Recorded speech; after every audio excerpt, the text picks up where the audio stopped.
Selamat datang di channel Cerita Cinta, channelnya Cerita Cinta Romantis. Sebelum lanjut, mohon dukungannya dengan like dan subscribe dulu. Ternyata aku anak orang kaya. Bagian 68. Erwin sangat tenang sekarang. Bahkan memesan beberapa dimsum lagi, menunggu sambil makan bersama Jocelyn dan Ameta. Dia tidak terburu-buru sama sekali, dan pada saat yang sama membiarkan Lisa mengawasi Matthew untuk mencegahnya melarikan diri. Sebagian besar penonton di sekitar juga hampir pergi semua, tetapi masih ada beberapa orang yang menunggu di sini, karena ingin melihat apa yang akan terjadi pada Erwin yang telah menyinggung keluarga Ricardo. Namun seiring berjalannya waktu, mereka jadi semakin tidak sabar, karena paman Matthew ini muncul juga. Bahkan Matthew sendiri juga mulai sedikit cemas. "Paman, kenapa masih belum datang?" Matthew sangat cemas, sudah menunggu sampai 5 jam. Tapi belum terlihat juga sosok pamannya, yang membuatnya semakin gelisah, karena takutnya pamannya terjadi sesuatu. "Tidak, aku harus tanya lewat telepon, tak bisa menunggu lebih lama." Memikirkan hal ini, Matthew mengeluarkan ponsel dan menelpon Robert Ricardo. Ponsel berdering beberapa kali, tapi tidak ada yang menjawab. Tepat ketika dia sudah mau menyerah, panggilan itu akhirnya terhubung, dan itu membuat Matthew gembira. "Paman, akhirnya jawab juga. Kapan kamu akan datang ke Jalan Menro ini? Aku sudah ditindas habis-habisan ini." "Pergi ke palamu. Jabatanku dihentikan dan diselidiki sementara. Masih mau libatkan aku ya?" Teriakan penuh amarah dari Robert terdengar dari ponsel, dan telepon langsung ditutup. Setelah mendengarkan itu, Matthew benar-benar terpana. Ada apa ini? Jabatan pamannya diberhentikan sementara dan diselidiki. Bukankah itu berarti tidak bisa datang ke sini hari ini? Memikirkan hal ini, harapan terakhir Matthew tampak hancur. Kenapa tiba-tiba diberhentikan dan diselidiki? Ini terlalu kebetulan. Matthew tidak bisa mempercayainya. Dia baru saja bertaruh dengan Erwin dan pamannya dengan kebetulan mengalami hal seperti itu. Namun memikirkan taruhan dengan Erwin, wajah Matthew langsung memucat. Michael dan Edric yang berada di sampingnya bertanya tanpa sadar ketika melihat ekspresi Matthew yang tiba-tiba terlihat memburuk. "Ada apa Tuan Muda Ricardo?" "Pamanku tidak bisa datang hari ini, karena diberhentikan sementara dan diselidiki." Matthew dalam suasana hati yang sangat mudah marah saat ini. Tanpa dukungan pamannya, dia tidak tahu apa yang harus dia lakukan selanjutnya. "Apa? Pamanmu tak bisa datang?" Michael dan Edric kaget saat mendengar hasilnya. Paman Matthew adalah pendukung terbesar mereka saat ini. Kalau jabatannya lagi diberhentikan sementara untuk penyelidikan, untuk apa mereka tetap menunggu di sini? Apa yang harus kulakukan sekarang? Matthew kebingungan saat ini dan benar-benar kehilangan kesombongan yang arogan dan mendominasinya. Tuan Muda Ricardo, aku baru ingat masih ada urusan di rumah, jadi aku pergi dulu." Melihat paman Matthew tidak bisa datang, Michael ingin mencari alasan untuk melarikan diri. Kalau Erwin tahu nanti, dia mungkin juga akan terlibat. Jadi lebih baik dia pergi secepat mungkin. Bagaimanapun, masalah ini tidak ada hubungan dengannya. Dan bukan dia juga yang taruhan dengan Erwin. "Tuan Muda Ricardo, maaf. Aku juga baru ingat kalau ada makan malam yang harus kuhadiri. Jadi aku pergi dulu ya." Edric juga tidak bodoh. Dia dengan cepat mencari alasan dan melarikan diri. "Kukira kita teman baik. Pada saat kritis seperti ini malah kabur seperti itu." Menyaksikan Michael dan Edric melarikan diri, Matthew benar-benar mengutuk mereka dalam hatinya dengan ekspresi tegang. Setelah Matthew bergumam, dia memutar matanya dan memanfaatkan kesempatan untuk melarikan diri juga. Tetapi Lisa sudah menatapnya dari tadi. Begitu Matthew mau ikut kabur, tapi tangan Lisa tiba-tiba memegang bahunya. "Mau kabur? Ada aku di sini, kau takkan bisa kabur." Mengatakan itu, Lisa menyeret Matthew dengan kasar ke hadapan Erwin. "Tuan Muda Ricardo, bukannya kau bilang tadi pamanmu bakalan datang? Kenapa malah kabur seperti sekarang?" Erwin berkata sambil tersenyum, tidak lupa mengambil sepotong dimsum dan memasukkannya ke dalam mulut. Terlihat sangat santai. Erwin, anggap kau beruntung kali ini."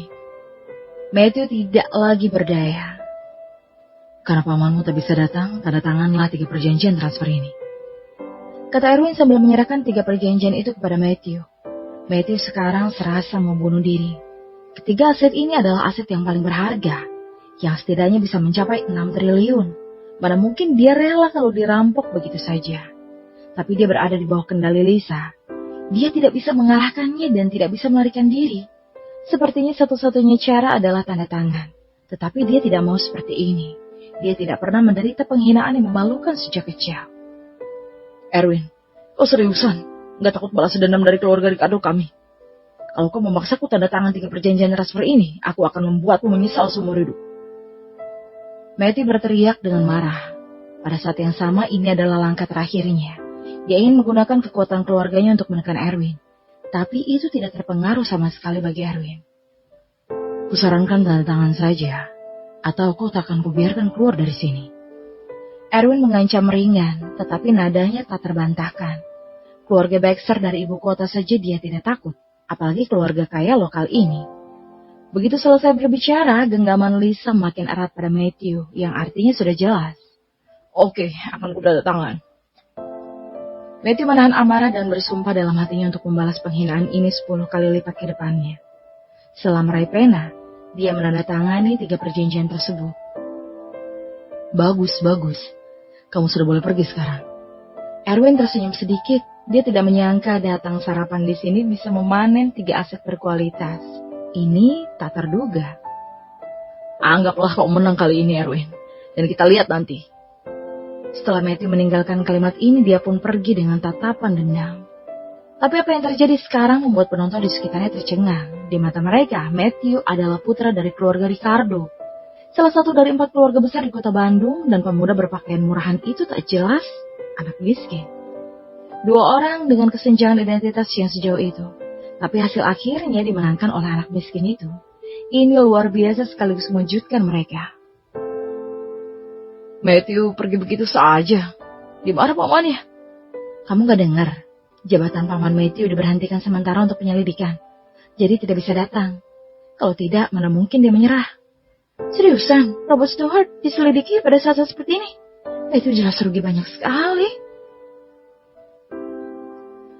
Mereka semua mendengar taruhan antara Erwin dan Matthew. Setelah melihat akhir yang seperti ini, mereka diam-diam menghela nafas. Tetapi tidak menyangka Erwin yang akan menang. Hasil pemenang sudah terlihat. Orang-orang di sekitar yang menonton juga semakin kurang berminat lagi. Jadi perlahan bubar. Kalian udah siap makan? Kubawa kalian keliling nanti. Aku ada kartu VIP bintang 9 di sini. Jadi bisa dapat layanan khusus. Kata Erwin saat melihat tidak ada seorang pun lagi di tempat makan. Lagi pula masih awal, jadi masih sempat untuk jalan-jalan sebentar. Dan kedua wanita itu, Jocelyn serta Ameta, belum bereaksi dari keterkejutan di barusan. Mateo yang arogan mengaku kalah pada Erwin sekarang. Perubahan ini terlalu drastis dan cepat. Sebelumnya juga mereka ketakutan sampai ingin melarikan diri. Dan sekarang justru tak ada masalah lagi. Setelah membereskan Matthew, Erwin menyuruh Lisa untuk mengirim 3 perjanjian akuisisi tersebut ke tangan Damon, agar Damon bisa menangani prosedurnya. Tentu saja akan ditransfer ke High Build Group dulu, untuk menghindari balas dendam keluarga Ricardo yang langsung tertuju pada Erwin. Namun keluarga Ricardo adalah salah satu dari 4 keluarga besar di kota Bandung. Jadi mungkin tidak akan semudah itu menyerahkan 3 aset berkualitas tinggi ini. Sepertinya Damon akan butuh lebih banyak upaya. Tapi Erwin tetap percaya dengan kemampuan Damon. Setelah memuaskan nafsu makannya, Erwin terus menemani Jocelyn dan Ameta pergi berbelanja di Jalan Mendro. Erwin memiliki kartu VIP bintang 9, sehingga mereka berdua bisa menikmati pengalaman berbelanja yang terbaik. Erwin, tak kusangka kamu itu anggota tertinggi di sini. Itu benar-benar di luar dugaanku. Ameta memegang tas Chanel di tangannya dengan gembira. Dia sudah cari tahu kalau kartu VIP bintang 9 itu bisa mendapatkan diskon setidaknya 50%. Merek internasional terkenal bisa diskon 50% itu sudah jelas menggiurkan. Sayangnya cuma berbatas dan cuma sekali dalam waktu tertentu. Kalau tidak, dia pasti sudah memborong seluruh isi toko Chanel itu. Kartu ini punya bosku. Belilah apa yang kalian mau selagi bisa dipakai. Erwin mencari alasan lagi untuk berbohong. Kalau gitu kami gak akan segan-segan lagi ya. Jocelyn juga sangat senang. Dia sudah lama tidak berbelanja sesuka hati seperti ini. Tak lama kemudian, kedua wanita itu mulai berbelanja lagi di Jalan Mendro bersama Erwin. Karena tangan mereka tidak muat, mereka menitip semua barang belian mereka pada Erwin. Sehingga Erwin merasa seperti sebuah koper berjalan. Untuk berterima kasih kepada Erwin atas kartu VIP-nya, kedua wanita itu juga masing-masing membeli satu barang mewah sebagai hadiah untuk Erwin, yang membuat Erwin sedikit terkejut tentunya. Ketika sudah larut, mereka lelah berbelanja dan pulang. Pada saat yang sama, Matthew yang pulang ke rumah menerima pelajaran dan teguran keras dari ayahnya. Karena saat tengah malam, ia menerima pernyataan perjanjian akuisisi dari Highfield Group untuk menangani pengalihan saham Eco Resort, Hotel Beauty, dan Pascal Shopping Mall. Meskipun aset ini atas nama Matthew pribadi, tapi tim manajemen di dalam sana sebenarnya adalah bawahan ayah Matthew, Agus Ricardo. Tim manajemen dari perusahaan-perusahaan ini secara alami akan melapor kepada Agus tentang masalah transfer saham yang begitu besar. Begitu dia mengetahui tentang peristiwa sebesar ini, dia marah besar sampai membatalkan rapat dan menelpon Matthew untuk menyuruhnya pulang. Aku kerja susah-susah, tapi dihamburkan secepat itu sama kamu. Kamu mau habiskan semua kekayaan yang keluarga kita kumpulkan selama 3 generasi ya? Agus marah sampai tak punya nafsu makan. Ceritakan, bagaimana kamu bisa kalah 3 aset ini sama orang? Agus tidak puas kalau ketiga aset berkualitas tinggi tersebut diakuisisi oleh Highfield Group. Kalau tidak merebut kembali, nama baik mereka mungkin tidak akan bisa bertahan di kota Bandung ini lagi. Matthew tidak berani berbohong pada ayahnya, jadi dia memberitahu Agus tentang apa yang terjadi di Jalan Mendro. Maksudmu, pamanmu tiba-tiba diberhentikan sementara untuk penyelidikan? Mendengar ini, Agus mengerutkan keningnya. Ini jelas bukan kabar baik. Iya, orang itu sepertinya tahu paman akan diberhentikan sementara, makanya taruhan denganku untuk menipuku. Matthew memberitahu Agus sedetail kejadiannya. Anak itu sepertinya tidak biasa. Agus jalan bolak-balik di dalam rumah dengan tangan di belakang. Tapi setelah berpikir lama tentang cara untuk mendapatkan kembali ketiga aset ini dari Highfield Group, hasilnya tetap nihil. Dengan kekuatan keluarga Ricardo yang mereka miliki, berhadapan dengan Highfield Group secara langsung itu sama saja dengan cari mati. Sepertinya kita hanya bisa mulai dari anak bernama Erwin. Tapi kita tidak tahu seberapa pedulinya dia terhadap anak ini. Mata Agus memancarkan hawa dingin. Kalau tidak bisa menghadapi secara langsung, maka hanya bisa mengakali dengan rencana licik. Ayah, gimana kalau cari Boy di barat kota saja? Dia punya banyak bawahan, jadi bisa diam-diam menculik Erwin ini. Kemudian membiarkan Demon memuntahkan semua sahamnya. Rencana ini bagaimana? Ternyata Matthew ini kenal dengan Boy dari organisasi jahat di barat kota. Dan bahkan pernah menyewa Boy untuk melakukan sesuatu. Mencari Boy adalah pilihan bagus karena Boy selalu melakukan hal gelap seperti ini dengan sempurna dan tanpa jejak. Iya, tapi kita harus lihat dulu seberapa pedulinya Damon pada anak ini. Bagaimanapun anak ini hanya salah satu bawahannya. Kalau Damon tidak peduli, tidak ada gunanya menculik anak ini. Kata Agus sambil mengerutkan keningnya. Lebih baik cari cara untuk uji seberapa pedulinya Damon pada Erwin. Baru bisa membuat pengaturan target sasaran. Agus dan Matthew segera tenggelam dalam perenungan yang mendalam untuk sementara waktu. Tetapi sebuah suara tiba-tiba memecah keheningan. Aku ada ide buat uji seberapa peduli Damon itu pada Erwin. Setelah suara itu muncul, seorang wanita cantik menyusul. Wanita memakai congsong merah yang terlihat berumur 30 tahun berjalan keluar dari kamar tidur. Dengan memancarkan aura seorang wanita dewasa yang feminin. Mina Ricardo, adik perempuan ketiga Agus yang juga merupakan tante Matthew, meskipun adalah keturunan perempuan dalam keluarga Ricardo. Tapi keluarga Ricardo yang memiliki status tinggi ini di kota Bandung, sebagian besar itu berkat usaha dari wanita ini. Bisa dibilang bahwa tanpa dia, keluarga Ricardo tidak mungkin memiliki ketenaran sebagai salah satu dari 4 keluarga besar di kota Bandung. Dek, punya ide apa? Coba ceritakan.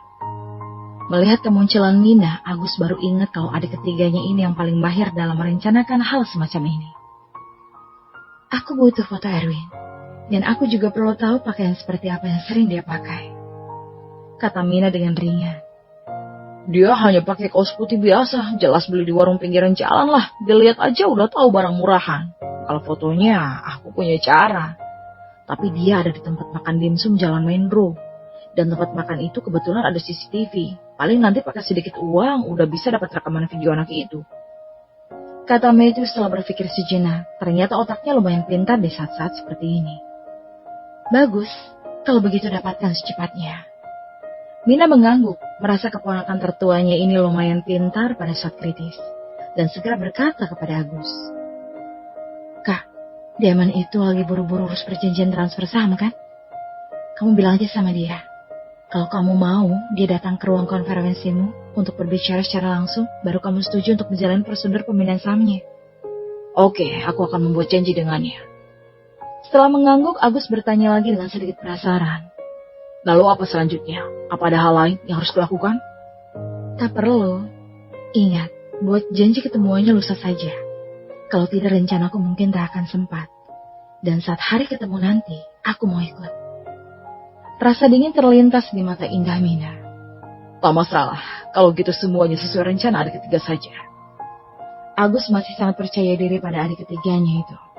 Karena ketenaran dan status yang dimiliki keluarga Ricardo di kota Bandung sekarang adalah hasil dari rencana licik adik ketiganya. Bagaimanapun, keluarga Ricardo adalah salah satu dari 4 keluarga besar di kota Bandung. Walau high wealth group yang mereka hadapi, tapi mereka tetap akan cari cara untuk merebut kembali aset mereka. Tidak seperti keluarga kaya biasa yang langsung menyerah begitu tahu lawan mereka adalah high wealth group. Di depan pintu Ricardo Group, Damon secara pribadi membawa 3 perjanjian transfer untuk membahas prosedur pemindahan. Perjanjian ini dimenangkan oleh Erwin, jadi Damon akan melakukan yang terbaik dan kesana secara langsung. Tuan Damon, lama tidak bertemu. Agus secara pribadi memimpin tim untuk menyambut kedatangan Damon di depan pintu. Dengan senyum palsu di wajah, diikuti oleh adik ketiganya, Mina, yang memakai congsam merah seksi dan menawan seperti biasa. Seo Agus, terima kasih sudah datang menyambut secara langsung. Damon tersenyum dan berjabat tangan dengannya. Setelah keduanya mengobrol sebentar, Agus memandu Damon ke ruang konferensi VIP. Ayo, kita bahas di ruang konferensi. Agus mendorong pintu ruang konferensi. Damon dan Mina langsung masuk. Ruangan VIP ini cukup mewah. Di dinding yang menghadap ruang konferensi, terdapat TV LCD besar yang biasanya digunakan untuk konferensi video. Namun hari ini sepertinya tidak dimatikan dan sedang menyiarkan berita kota Bandung. Siapa yang baru saja menggunakan ruang konferensi ini? Kenapa TV kita tidak dimatikan? Mau mengganggu pembicaraanku dengan Tuan Damon ya? Agus berpura-pura marah. Maaf Presiden Ricardo, akan saya matikan. Setelah menuangkan segelas air untuk Damon, Mina tersenyum dan mengambil remote untuk mematikannya. Tidak apa-apa. Damon tidak mempermasalahkan hal tersebut. Tetapi sebuah berita yang tiba-tiba muncul di layar menarik perhatiannya. Baru saja kami menerima berita terbaru kalau adanya kecelakaan lalu lintas di Jalan Danau Nisan yang menyebabkan 1 kematian dan 2 orang terluka. Identitas korban yang meninggal telah dikonfirmasi, yaitu seorang pemuda bernama Erwin. Tunggu. Ketika Damon mendengar korban yang meninggal bernama Erwin, dia tanpa sadar menghentikan tindakan Mina yang akan mematikan TV. Dengan ekspresi yang sedikit kaget tentunya. Segera dia tanpa sadar mengambil beberapa langkah kaki untuk menonton layar televisi tersebut lebih dekat. Dan layar televisi seolah tahu keinginan Damon. Dan kamera benar-benar beralih ke mayat pemuda yang meninggal tersebut. Melihat pakaian dan sosok yang familiar itu, Damon sedikit terkejut. Cangkir di tangannya sedikit gemetar. Dan ada rasa ketidakpercayaan yang muncul di matanya. Tetapi untungnya dia sudah pernah melewati berbagai macam tantangan dan rintangan hidup. Jadi bisa dengan cepat menenangkan diri dengan baik. Namun, Agus dan Mina melihat reaksi Damon dengan teliti. Setelah saling memandang, sudut mulut mereka menunjukkan senyum yang tak terlihat. Bersambung.